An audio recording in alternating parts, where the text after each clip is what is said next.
إن باختلاف الليل والنهار وما خلق الله في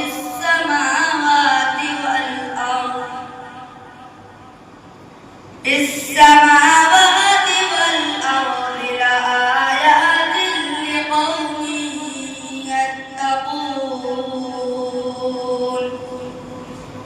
إن الذين لا يرجون لقاءنا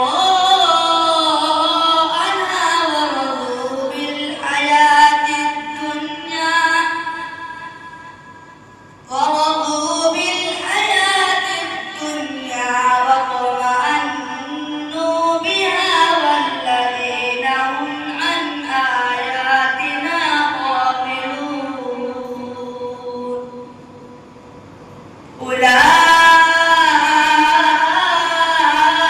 مأواهم النار بما كانوا يكسبون. إن الذين آمنوا وعملوا الصالحات يهديهم ربهم بإيمانهم تجري